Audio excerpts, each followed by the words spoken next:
நம்ம சேனல்லேருந்து தொடர்ந்தாப்பில் நீங்கள் வீடியோக்களை பார்க்க நினச்சிங்க இதுவரை நம்ம சேனலை சப்ஸ்கிரைப் பண்ணுங்க. சப்ஸ்கிரைப் பண்ணிங்க. கீழே பெல் சிம்பிள் இருக்கும், அதையும் கிளிக் பண்ணிங்க. வாங்க வீடியோக்குள்ளே போகலாம். அஞ்சலை தனது 8 வயது மகன் முருகேசை எழுப்பி கொண்டிருந்தாள். இளைய முருகேசு, எழுந்திரடா, பள்ளிக்கூடத்துக்கு டைம் ஆகிட போகுது என மகனிடம் கெஞ்சலாக கேட்டுக்கொண்டிருந்தாள் அஞ்சலை. அவனோ அம்மாவின் குரலை கேட்டவுடன் திரும்பி படுத்து கொண்டான். தினமும் இதே கதைதான். அவளது ஒரே மகன் முருகேசு அருகில் உள்ள மாநகராட்சி பள்ளியில் 3ஆம் வகுப்பு படிக்கிறான். கூலி வேலை பார்த்து கொண்டிருந்த அவனது அப்பா ஏழுமலை சாராயம் குடித்து திடீர்னு ஒரு நாள் ஓவராக குடிச்சிட்டு செத்து போனான். வேறு ஆதரவு எதுவும் இல்லாதால் அஞ்சலை 4-5 வீடுகளில் வீட்டு வேலைக்கு போக ஆரம்பித்தாள். காலையில் முருகேசுக்கு ஏதாவது டிஃபன் செய்து கொடுத்து பள்ளிக்கூடத்துக்கு அனுப்பிவிட்டு தான் வேலைக்கு பார்க்கும் வீடுகளுக்கு செல்வாள். முருகேசு பள்ளி நாட்களில் மதியம் பள்ளிக்கூடத்திலேயே சத்துணவு சாப்பிடுவான். மகன் பள்ளியிலிருந்து வீடு திரும்பவும் முன்பாகவே வீட்டுக்கு வந்துவிடும் அஞ்சலை வரும்போதே மகனுக்கு தின்பண்டங்களை வாங்கி வந்து கொடுவாள். அவன் வந்தவுடன் அதை அவனை சாப்பிட செய்துவிட்டு பிறகு அவன் வெளியில் பக்கத்து வீட்டு பையனுடன் விளையாட அனுமதிப்பாள். கணவர் இறந்து விட்டதால் அப்பா இல்லாத குறை அவனுக்கு தெரியாமல் வளர்த்து வந்தாள் அஞ்சலை. காலை 8:30 மணிக்கு பள்ளிக்கூடம். இவன் 7:30 மணி வரையிலும் படுக்கையிலிருந்தே எழமாட்டான். அஞ்சலை அவசரமாக மகனை எழுப்பி குளிக்க செய்துவிட்டு பள்ளிக்கூடத்துக்கு அனுப்பி வைப்பாள். முருகேசு மற்ற குழந்தைகளின் அப்பாவோ அல்லது அம்மாவோ பள்ளி வரை வந்து குழந்தைகளை கொண்டு விட்டு செல்வதை பார்ப்பான். அதேபோல தன்னுடைய அம்மாவும் தன்னை தினமும் பள்ளிக்கூடத்துக்கு கொண்டு போய் விட்டுவிட்டு விடுவாளா என்று அவனுக்கு ஒரே ஏக்கமாக இருக்கும். ஆனால் அஞ்சலை வீட்டு வேலைக்கு செல்வதால் முருகேசுவை பள்ளிக்கு அழைத்து போக மறுத்து விடுவாள். இன்று அப்படித்தான் அம்மாவிடம், இன்னைக்கு மட்டுமாவது பள்ளிக்கூடத்துக்கு என்னோட வாமா என்றான். வழக்கம்போல் அஞ்சலை மகனிடம், இல்லை கண்ணு, நான் வீட்டு வேலைக்கு போகணும், நீயே உன் ஃப்ரெண்டு மகேஷ் கூட நடந்து போயிடு என்றாள். முருகேசுவும் சரிமா என்று சொல்லிவிட்டு தலையை குனிந்தபடியே பள்ளிக்கூடத்துக்கு கிளம்பினான். அதை பார்த்த அஞ்சலிக்கு மனதுக்கு சங்கடமாக இருந்தது. இந்த வீட்டு வேலைக்கு போகிறதுனால தானே பிள்ளையை ஒரு நாள் கூட ஸ்கூலில் கொண்டு போய் விட முடியல. வேறு ஏதாவது கம்பெனியில் வேலை கிடைச்சிது என்றால் இப்போ பார்த்துக்கிட்டு இருக்கிற வீட்டு வேலையை விட்டு விடலாம் என மனதுக்குள் நினைத்து கொண்டே அஞ்சலை வேலைக்கு கிளம்பினாள். அன்று அஞ்சலை எப்போதும் போல 1வது வீட்டின் தன் வேலையை முடித்தவுடன் அந்த வீட்டில் உள்ள குழந்தைகளை அழைத்து கொண்டு அருகிலுள்ள மாண்டிச்சேரி பள்ளியில் கொண்டு விடுவதற்காக அழைத்துச் சென்றாள். அவள் ரோட்டில் சென்று கொண்டிருக்கும் போது ரோட்டின் எதிர்ப்பகுதியில் அஞ்சலியின் மகன் முருகேசு தனது நண்பரிடம் எதிர் திசையில் பள்ளிக்கு சென்று கொண்டிருந்தான். அப்போது அவன் தற்செயலாக ரோட்டின் எதிர்புறம் பார்த்தபோது அவனுடைய அம்மா யாரோ 2 குழந்தைகளை கையில் பிடித்து கொண்டு பள்ளிக்கூடத்திற்கு கூட்டி செல்வதை கவனித்தான்.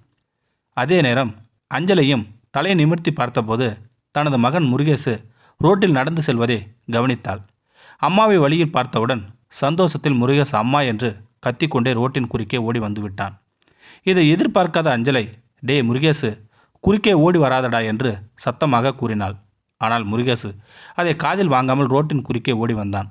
அப்போது வேகமாக வந்த மோட்டார் சைக்கிள் ஒன்று முருகேசு மீது மோதியது. முருகேசு அம்மா என்று கத்தியபடியே கீழே விழுந்தான். அதை பார்த்தவுடன் அஞ்சலை அதிர்ச்சி அடைந்து முருகேசு என்று கத்திக்கொண்டே ஓடி வந்தாள். மோட்டார் சைக்கிளில் வந்தவரும் அதிர்ச்சி அடைந்த வண்டியை நிறுத்திவிட்டு அடிபட்டு கீழே விழுந்த முருகேசை தூக்கி உட்கார வைத்தார். முருகேசனுக்கு நெற்றியில் அடிபட்டு ரத்தம் கொட்டியது. மகன் அடிப்பட்டதை பார்த்து ஓடி வந்த அஞ்சலை மகனை மடியில் போட்டுக்கொண்டு கதறி அழுதாள். அஞ்சலுடன் கூட வந்த மற்றொரு ஆயா அஞ்சலை கூட்டி வந்த குழந்தைகளை தானே பள்ளிக்கூடத்தில் கொண்டு விட்டு விடுவதாகவும், நீ உடனே பையனை அழைத்து கொண்டு ஆஸ்பத்திரிக்கு போ என்று சொல்லிவிட்டு சென்றாள். மோட்டார் சைக்கிள் ஓட்டி வந்தவர் உடனே மோட்டார் சைக்கிளை விட்டு இறங்கி அஞ்சலையும் அடிப்பட்டு முருகேசையும் ஆட்டோவில் ஏற்றி அருகிலுள்ள ஆஸ்பத்திரிக்கு அழைத்துச் சென்றார். நல்ல வேளையாக முருகேசு உயிருக்கு ஆபத்து ஒன்றுமில்லை என்று குப்புற விழுந்ததால் அதனால்தான் நெற்றியில் அடிபட்டுள்ளது. அதிர்ச்சியின் காரணமாக மயக்கமடைந்துள்ளான். சீக்கிரமாக கண் விழித்து விடுவான், பயப்படுவதற்கு ஒன்றுமில்லை என்று மருத்துவர்கள் கூறினார்கள். அதை கேட்டவுடன் அஞ்சலிக்கு போன உயிர் திரும்பி வந்தது. மோட்டார் சைக்கிள் ஓட்டி வந்த நபரிடம் அஞ்சலை மன்னிப்பு கேட்டுக்கொண்டிருந்தாள். தன் மகன் மீதுதான் தவறு என்றும் அவன் என்னை ரோட்டில் பார்த்தவுடன் வேகமாக ஓடி வந்து விட்டான் என்று கூறினாள். அந்த நபர் அஞ்சலிடம், நீங்கள் யார், எங்கு இருக்கிறீர்கள் என்று கேட்டார். அஞ்சலை அவரிடம் தன்னுடைய குடும்ப கதையை கூறிவிட்டு, அப்பா இல்லாத பிள்ளையாக இருக்கின்றானே என்பதனால் அவனை கண்ணும் கருத்துமாக வளர்த்து வருகிறேன். எனக்கு சரியான வருமானம் இல்லாமல் 4-5 வீடுகளில் வீட்டு வேலைகள் பார்த்து வயிற்றை கழுவி வருகிறேன் என்று கூறினாள். அஞ்சலை அவரிடம், ஐயா, நீங்கள் யார், எங்கு இருக்கீங்க என்று கேட்டாள்.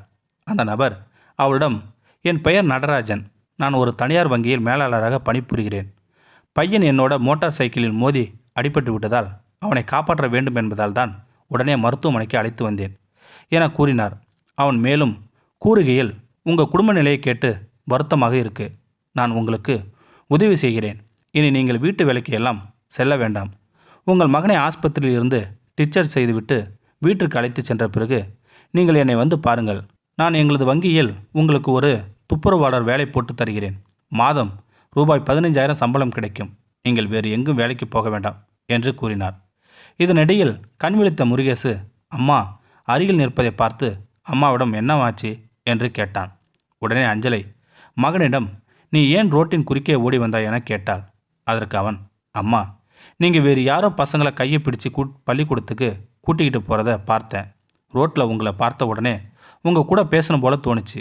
அதனால தான் அவசரமாக குறுக்கே ஓடி வந்து விட்டேன் என்றான் முருகேசு. அவன் மேலும் அஞ்சலிடம், அம்மா, என்னை மட்டும் பள்ளிக்கூடத்துக்கு அழைச்சிக்கிட்டு போக மாட்டேன் என்று சொல்கிறீங்க. ஆனால் வேறு யாரோ பையனை நீங்கள் கூட்டிகிட்டு போகிறீங்க என்றார்.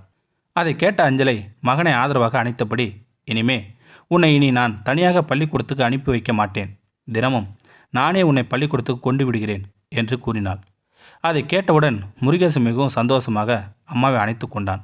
அப்போது அங்கே வந்த டாக்டர் அஞ்சலிடம், பையனுக்கு ஒன்றுமில்லை, வேறு அதிர்ச்சி தான். எதுக்கும் ஒரு ஸ்கேன் எடுத்து பார்த்து விடுவோம். நீங்கள் 2 நாள் கழித்து பையனை வீட்டுக்கு கூட்டி சென்று போயிடலாம் என்று கூறினார். அப்போது அங்கிருந்த வங்கி மேலாளர் நடராஜன் அஞ்சலிடம் தன்னுடைய விசிட்டிங் கார்டை கொடுத்துவிட்டு, நீங்கள் 2 நாட்கள் கழித்து என்னை வந்து வங்கியின் சந்தியுங்கள். நான் உங்களுக்கு உடனே வேலை போட்டு கொடுத்து விடுகிறேன் என்றார். அதை கேட்ட அஞ்சலை அவரை பார்த்து கையெடுத்து கும்பிட்டாள். அவரிடம், மிகவும் நன்றி ஐயா. என் மகன் மீதுதான் தவறு என்ற போதும் தாங்கள் அப்படியே விட்டுவிட்டு செல்லாமல் நீங்கள் கூடவே மருத்துவமனை வந்து கடைசி வரை எங்களுக்கு எல்லா உதவிகளையும் செய்து உள்ளீர்கள். மேலும் எனக்கு உங்களது வங்கியிலேயே வேலை போட்டு தருகிறேன் என்று கூறியுள்ளீர்கள். உங்கள் உதவியை நான் என்னென்னைக்கும் மறக்கவே மாட்டேன் ஐயா என்று கூறினார். நடராஜன் அவரிடம், மருத்துவமனை கட்டணம் முழுவதையும் நான் செலுத்தி விடுகிறேன். நீங்கள் எதுவும் செலவு செய்ய வேண்டாம். இந்தாருங்கள், இந்த ரூபா தொகையை கைச்செலவுக்கு வைத்து கொள்ளுங்கள் என்று கூறி ரூபா 1000 அவரிடம் அளித்தார். பிறகு, நான் நாளை மீண்டும் வந்து பார்க்கிறேன் என்று கூறி அவரிடம் இருந்து விடை பெற்று கொண்டார்.